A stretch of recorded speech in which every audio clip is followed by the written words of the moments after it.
welcome, precious gospel kindred. We are happy you to meet and make you freely welcome. Greetings from the Enfield Shaker Museum. My name is Michael O'Connor, and I'd like to welcome you to week number 3 of our 5-part series looking at the material culture of the Enfield Shakers and focusing on objects from the collection. Today's topic is tables made by the Enfield, New Hampshire Shakers. When we look back at week 1 and 2, which was chairs and cooperage, we see that those objects exhibited a high degree of uniformity. It was very easy to categorize and classify those chairs, and there wasn't a whole lot of diversity. Well, tables is a little different. There is quite a bit of diversity in tables made within the New Hampshire community for 2 reasons. One is time. So the Shakers will continue to make tables throughout the 19th century, it appears. Chairs, it's very clear that around the middle of the 19th century, they start buying chairs from the outside world and therefore are not continuing to make them. And the second is that tables will be created to fulfill a whole bunch of very specific requirements. So there's a larger diversity because of their use. Now there's one special category of tables that we won't discuss today, and those are the classic Enfield Shaker sewing tables and tailoring counters. Those pieces get their own week. Week number 5 will focus on them. So today we'll be looking at other examples of tables. So a little bit of general background. The wood used, the primary wood used in furniture construction in Enfield, as far as hardwoods go, is yellow birch. The secondary wood that's most common in Enfield tables is a white pine. So that would be used for drawer backs and bottoms and sometimes internal pieces that aren't visible from the outside. That said, there are a few other woods that do appear, including poplar, butternut, cherry, and maple. But really yellow birch and white pine secondary woods are the most common woods used that we'll see today in Enfield Shaker tables. Construction is very much a part of the tradition of the world surrounding them as well. So Enfield Shakers are going to be using the same construction techniques that the worldly people around them use. So if I say table with hardwood legs, skirts tenoned into mortises in the legs and pegged, and a top secured with pocket screws, well, sure, I describe a number of pieces in our collection, but I've also described a table in virtually every household in rural New England in the early 19th century. So how do you know? How do you know if a table has been made at the Enfield Shaker Village or not?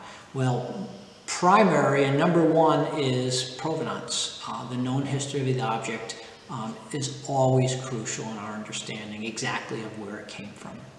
But lacking provenance, we take a look at very specific features and see if they relate to other examples of known Enfield made pieces like tables. So let's do that. Let's have a look at a number of pieces and we'll see if we can't refine what our expectations are of pieces that were made in Enfield. But it's important to realize that we're always learning. Every year we see more and more pieces and learn that there's a very rich tradition of furniture making in Enfield and that there are a whole lot of varieties and that most importantly there's always more to learn. There will be a lot to learn in the coming years as we take a look. So we're going to begin with a side table that I picked to go first because it has a whole lot of features that are very typical of tables made in Enfield. Let's take a quick look to have an overall view of this table before we get into looking at some of the specific details. This will give us a roadmap of where we're heading with the details as well. We're going to look at the top, the specific treatment of the edges of the top and how it's attached to the base. We're going to look at the leg, including its turnings and transition and taper, the skirts and their joinery between the skirt and the leg, the drawer rails and how they are joined to the leg, and the drawer as well as its construction will be taken a look at. So let's look at some of the specifics of this great table. Let's begin with the most easily identifiable feature of these tables, and that is its leg. The leg is square in cross-section over the area where it is joined into the skirt. The taper to the round begins below the end of the skirt.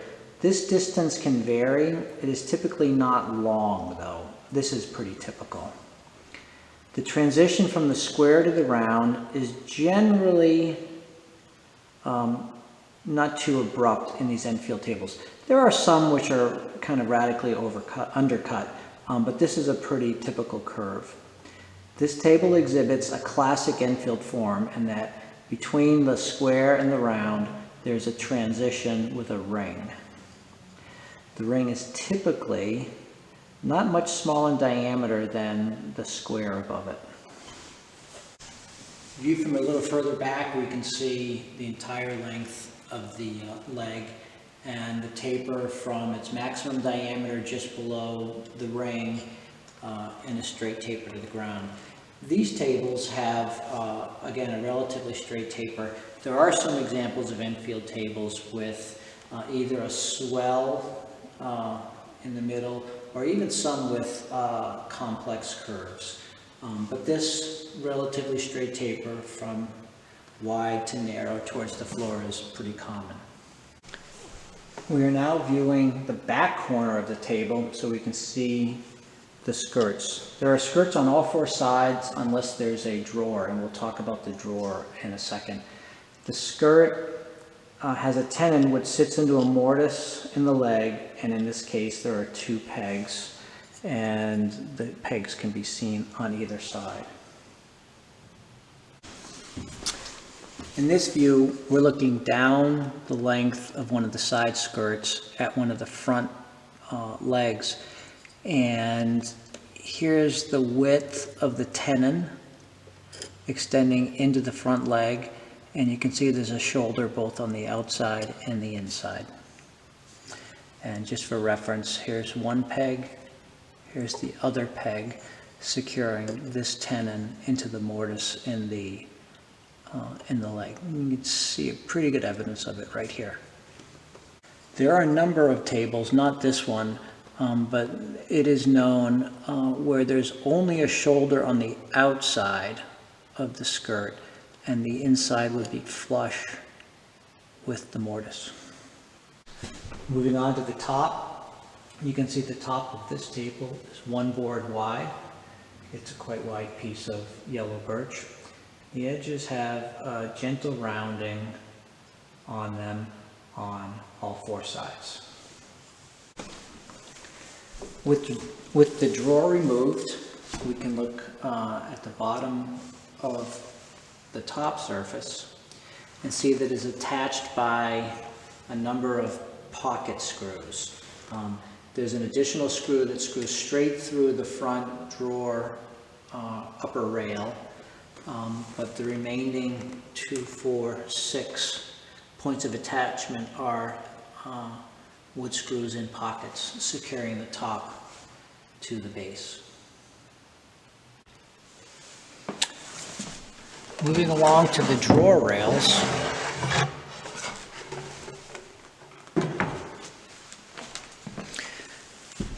this table has a lower rail and an upper rail. There are a few tables in which there is no upper rail. So the rails are tenoned into, again, mortises in the post and pegged. You can see that each of these is pegged at either end.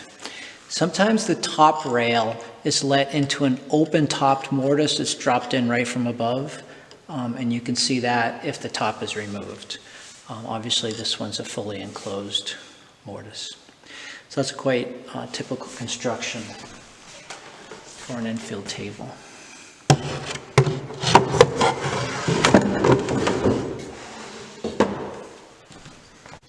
With the drawer removed, we can look in and see the drawer runner. There are a variety of ways to make and attach the drawer runner. I find this one quite elegant.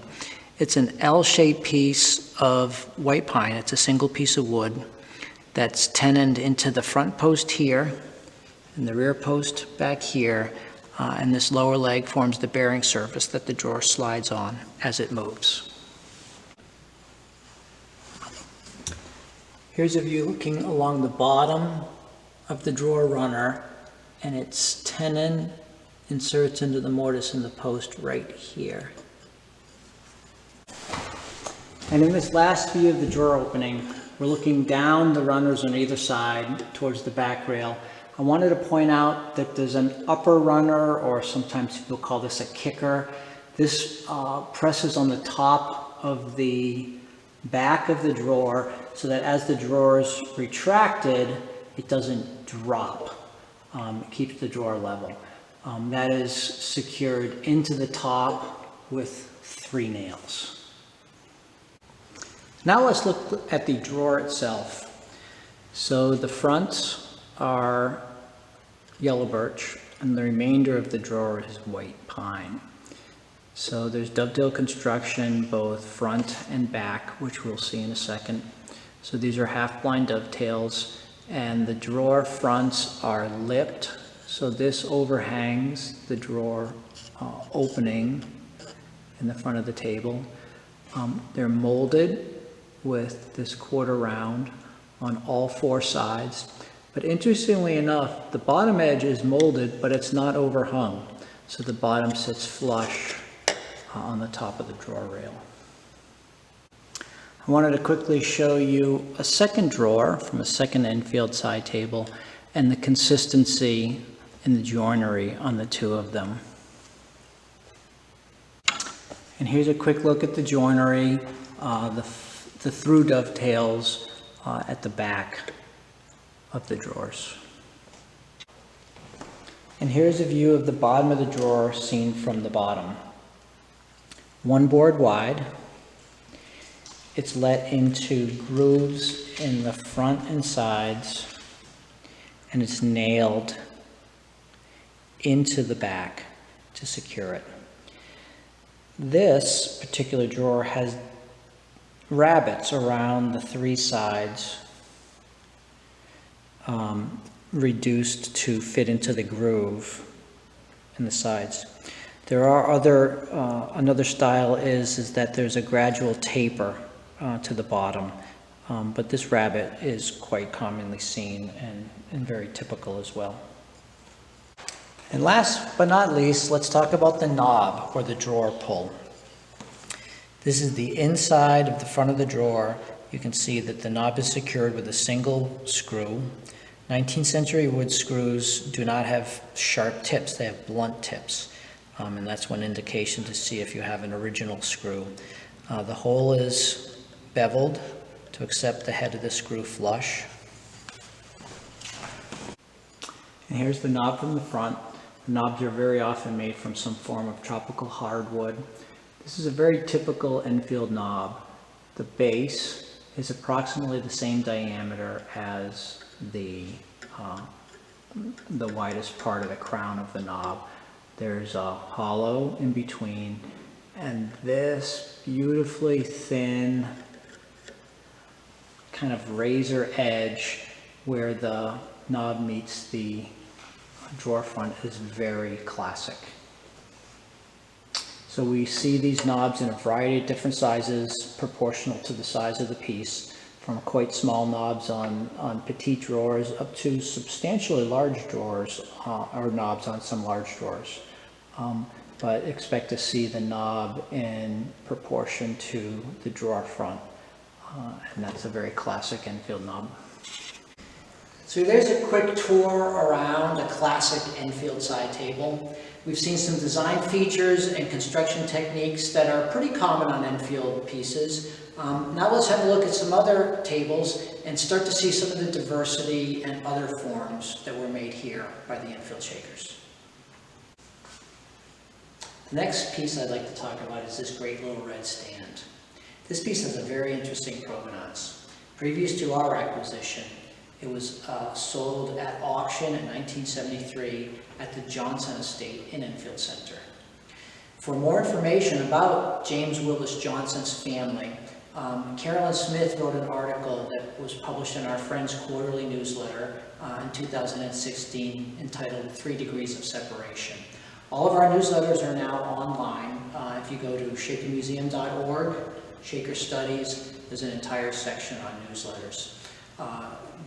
The indices or finding aid is keyword searchable, and just search for either Carolyn Smith or 3 Degrees of Separation to read about the fascinating history of James Willis Johnson and his family, which included sister and brother-in-law here at the Enfield Shakers, Elias and Zelinda Smith, down through Marguerite Fellows Melcher, the very well-known early author of A History on the Shakers, to some of our very good friends today of the museum who have donated a number of artifacts from that family to our collection.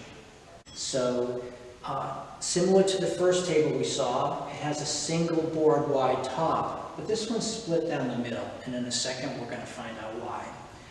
It has no drawer, so 4 skirts, but it does have square transitioning to a round taper. But differing from that piece is the transition's a little bit more steeply undercut, and there's no ring in the transition. Also, this doesn't have quite as straight of a taper. It's got a little bit of a swell and a little bit of concavity at the bottom.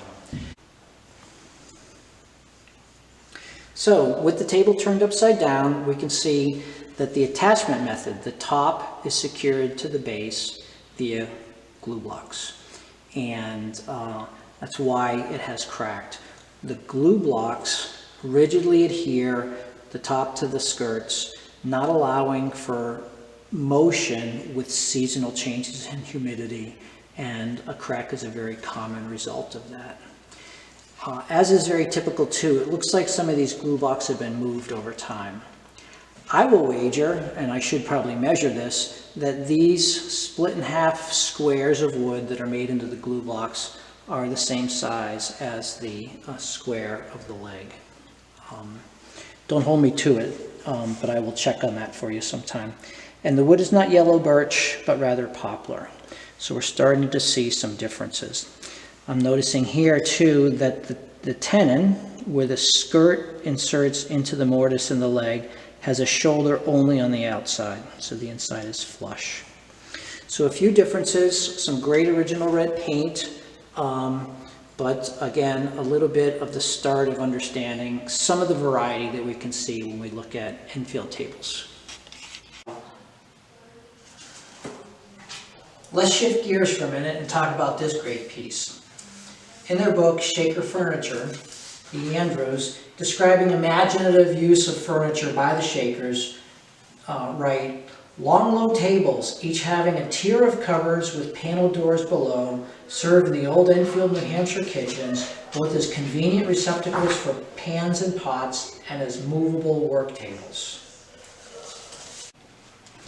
Mounted above this table is a fantastic photo showing Enfield Shaker sister Miranda Kinniston in the kitchen of the trustee's office. Behind her is a table similar to the one we're looking at right now, although not exactly the same because it does have fielded panels, whereas the one we're going to look at has flat fielded panels. But it is illustrative of the context of usage that the Andrews were describing in that paragraph I just read. So let's have a look at some of the details of this unusual piece. There's a molding down the outside corner of the leg. It's a quarter round. There's no ring at the transition, and it has a very pronounced swelling in the lower part of the leg, the turn section. The cupboard doors open onto compartmentalized segments, so there are 3 divided interior cupboards, each accessed by a single door. The frame is yellow birch, and these panels, the doors, the ends, and the back are all white pine. The top is also yellow birch. It is 1 board wide and was originally attached by 6 pocket screws. Someone has gone back and added glue blocks, but they appear to have failed, or many of them seem to have failed. So this is an unusual form, and great to see some of the diversity in Enfield tables with this. We're now in room 1 of the Great Stone Dwelling, and This side table is virtually identical to the first one we saw in almost every respect, except you may notice, it's hard to tell here, it's very short. And we get a clue to that when we look at the shadows that can be seen on all 4 feet. It is very likely that this piece originally had casters or was retrofitted with casters at some point in its life.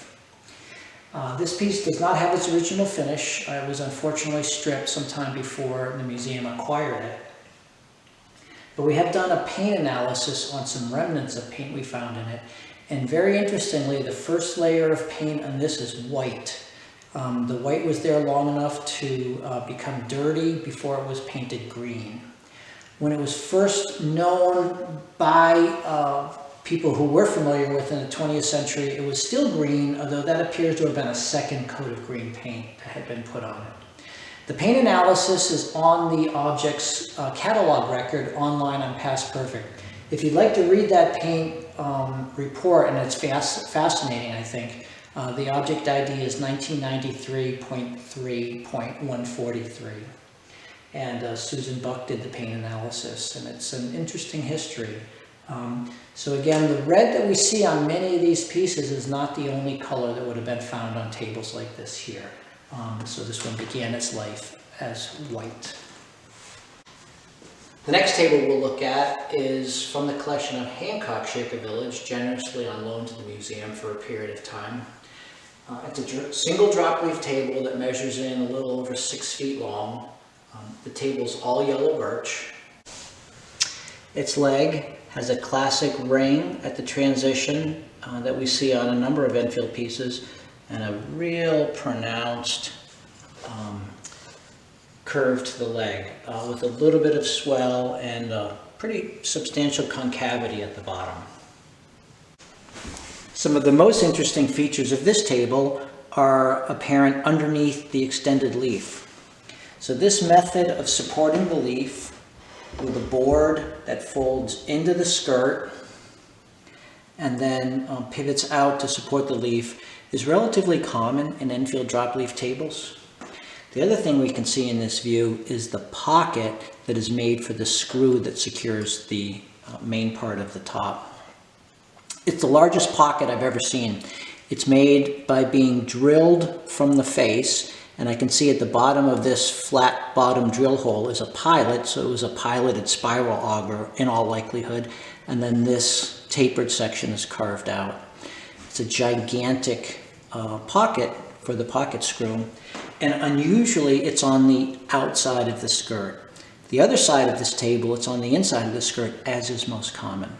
So either this is a mistake, or the layout somehow changed and this board ended up being utilized reverse of the way it was planned, or they figured it would be hidden by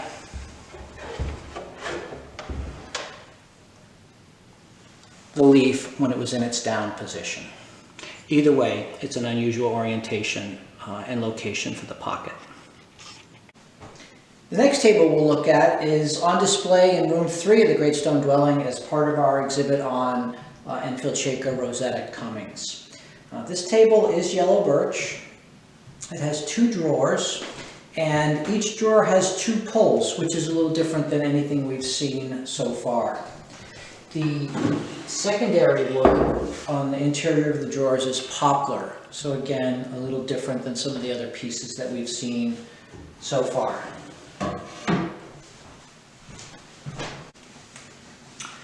Viewed from the side, we can see towards the top, it's a little bit of what we've seen, a square cross-section transitioning to round. There is no ring at the transition on this piece, but as the leg comes down, there are 3 steps as it tapers to the ground. So this is a known form for certain Enfield pieces, and it's the first one we've seen so far today with a stepped or telescoping leg. We've moved to the 5th floor of the Great Stone Dwelling to have a look at 2 drop leaf tables, which both have square tapered legs. Okay, the first of the two drop leaf tables with the square tapering legs that we'll look at is from the collection of Robert H. Levitt. Mr. Levitt was the longtime historian for the city of Lebanon and a great friend of the Enfield Shaker Museum. His family had a very long relationship with the Enfield Shakers, going back to his grandfather, and his family's tradition is that this table was purchased by his grandfather, George Ulysses Lincoln Levitt, from the Enfield Shakers in the last years of their time here in Enfield. The table has two folding leaves, and both ends of the tabletop have been truncated, so we don't really know how long the table was in its earliest or first incarnation. Looking underneath the extended leaf, we can see the mechanism which supports it. Again, it is a pivoting board that folds into the skirt. This one has a nice carved relief to allow access to the end.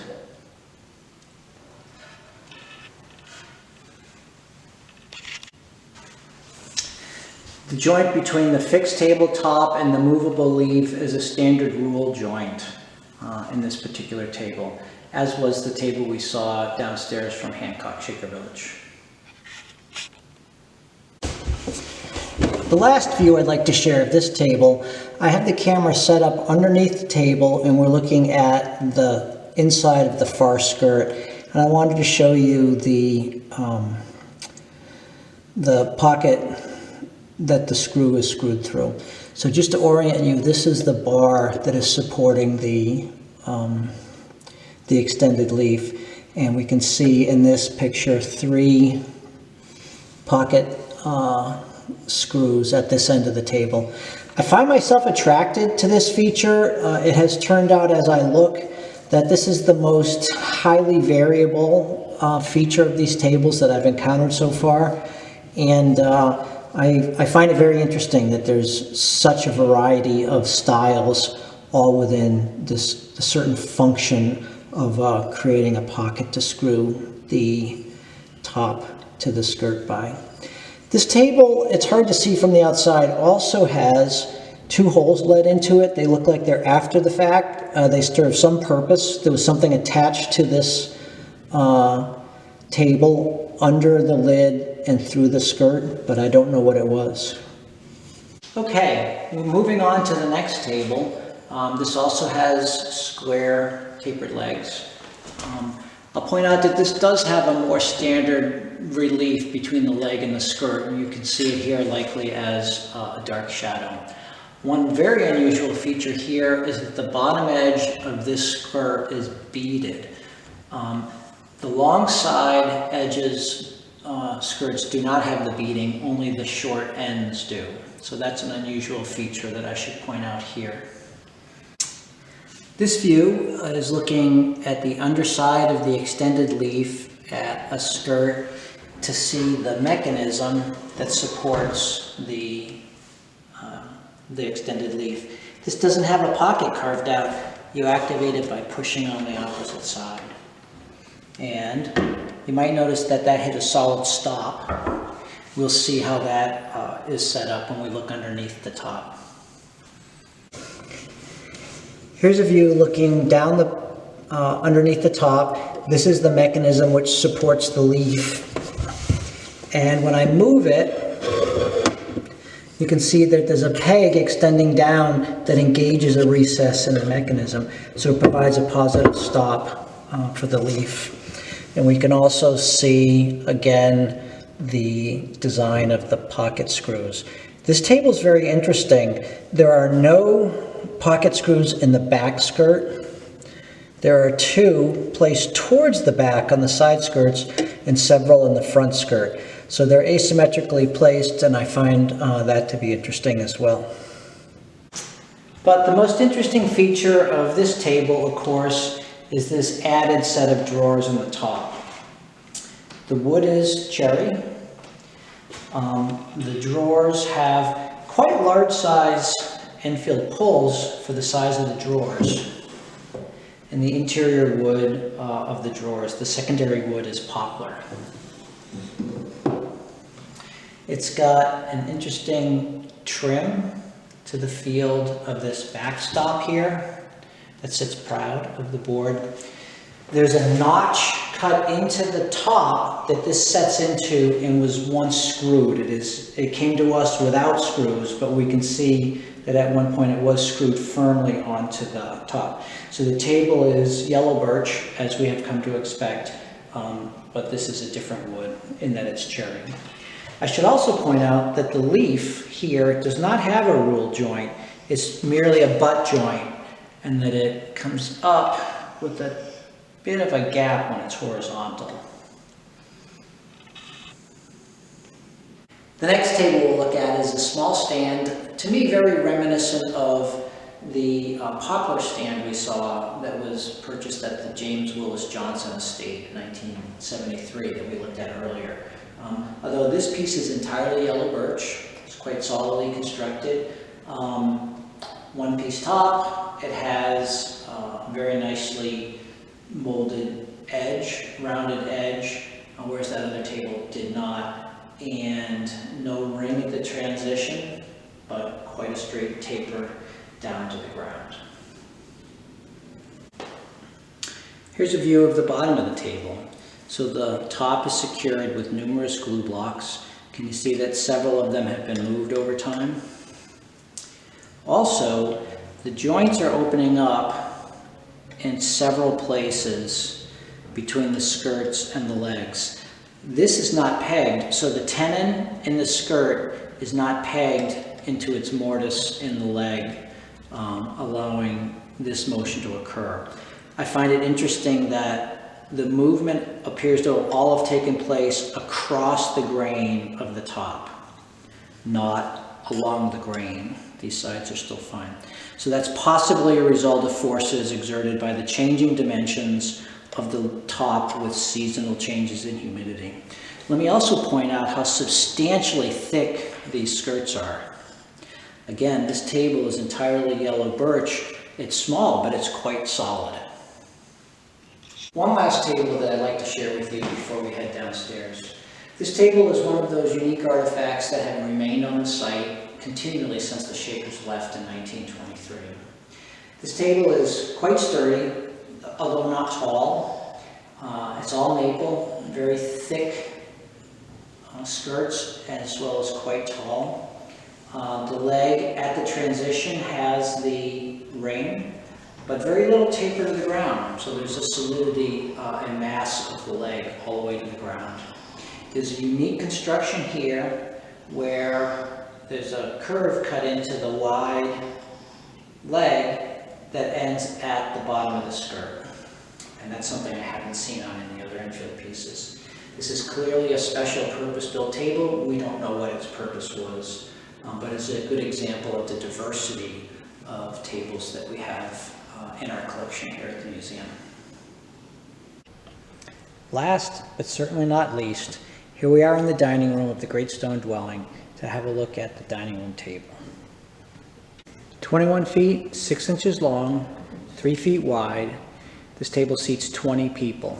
There were originally 4 of these made for use in the dining room of the Great Stone Dwelling. The table is made of yellow birch. The top is 2 boards wide. The seam between the two can be seen here, and they are secured with a spline, which we can see in the end grain of the board here. Here's a view down the length of the table, showing the end leg and a view of the trestle running down the center of the table. There are 3 sets of legs in total over this entire 21-foot, 6-inch span. Here's a view of the underside of the top at one end. So we're looking at the center trestle here and its termination, one of the 3 sets of legs, and a transverse support that is located on each side of each leg. So this is one of 5 sets of pocket screws on each side of the table, so 10 in total.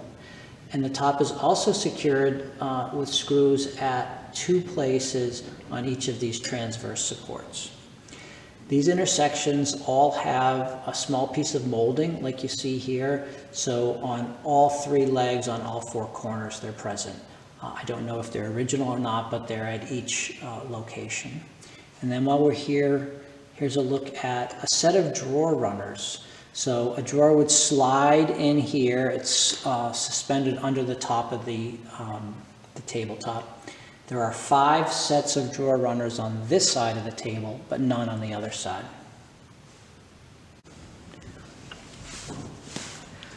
One last view of the underside of the table. There are also 4 battens secured to the bottom side of the table.